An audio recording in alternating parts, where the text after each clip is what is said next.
On the celebration of the day of Prime Minister Narendra Modi completed 9 years of his service, State BJP took up various initiatives for 1 month. On Wednesday, there was a press meet held at State BJP head party office, and there was an announcement about the various projects taken up by the State BJP, announced in front of the people by BJP President Rajiv Bhattacharya. On last 30 May, Prime Minister Narendra Modi completed his 9 years of service as a Prime Minister of the country. And on the basis of the day, State BJP took a step to celebrate it across the state for 1 month from 30 May to 30 June. On Wednesday, there was a press meet held at State BJP head party office, and there was an announcement announced about the various projects in front of the people by BJP President Rajiv Bhattacharya. There was also an inauguration of a website called Seva Sushashan and Garib Kalyan at the meet, and also a song was introduced based on the occasion of the day. Now, let us hear about all the projects taken up by the State BJP for 1 month. সারা দেশে 5 লক্ষেরও বেশি প্রভাবশালী পরিবারের সঙ্গে দেখা করবেন এবং আমাদের টার্গেট যেটা নিয়েছি আমরা প্রায় 1000 প্রতিটা লোকসভা ক্ষেত্রে প্রায় 1000 আমরা পরিবারের সঙ্গে এই যারা আমাদের প্রভাবশালী ব্যক্তিরা রয়েছে তাদের সঙ্গে সম্পর্ক করা সেটা আমরা উদ্যোগ গ্রহণ করেছি। ইতিমধ্যেই আপনারা আমাদের যে গৃহীত কর্মসূচি 1 মাস ব্যাপী সেটা আপনারা পেয়েছেন। গত 29 তারিখ থেকে আমাদের সেই কর্মসূচি আমাদের বাস্তবায়নের লক্ষ্যে আমরা কাজ করছি। আমাদের সাংবাদিক সম্মেলন সাংবাদিকদের সঙ্গে ইন্টারঅ্যাক্ট করা সেটা আমাদের রাজ্যের মাননীয় মুখ্যমন্ত্রী সে 29 তারিখে সেটা করেছেন। সামাজিক মাধ্যমে যারা রয়েছেন তাদের সঙ্গে বার্তালাপ করেছেন। আজকে 31 তারিখ আজকে থেকে আমরা আমাদের দেশের প্রধানমন্ত্রী নরেন্দ্র মোদীজি বিভিন্ন ভারতবর্ষের বিভিন্ন প্রান্তে উনি জনসভার মাধ্যমে জনসংযোগ করবেন।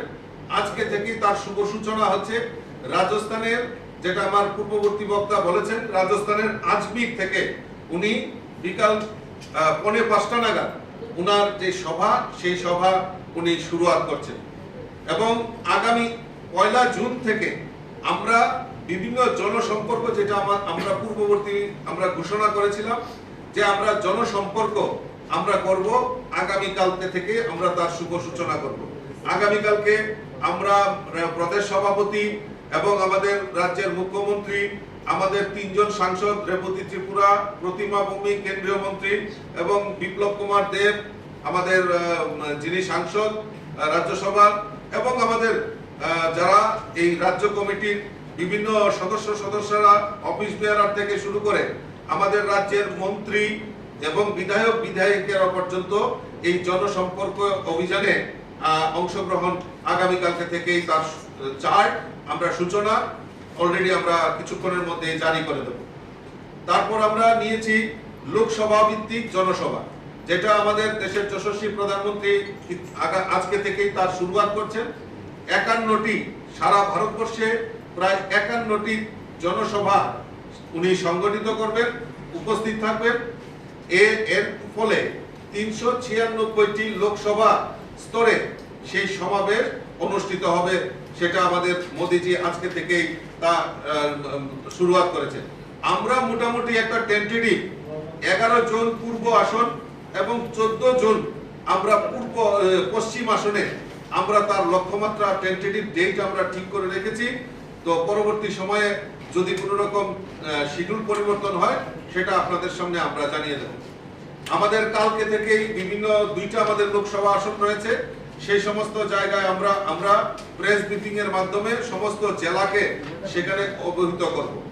আমরা বুদ্ধিজীবী যারা রয়েছেন আমাদের সমাজের লোকসভা স্তরে আমরা 25 জুন আমরা 2টি লোকসভা আসনে আমরা সমাজের ইন্টেলেকচুয়াল ব্যক্তি যারা রয়েছেন, যারা আমাদের বুদ্ধিজীবীরা, তাদের মধ্যে আমাদের মোদিজির যে 9 বছর পূর্তি হয়েছে সেই সম্পর্কে আমরা ওনাদেরকে অবহিত করব।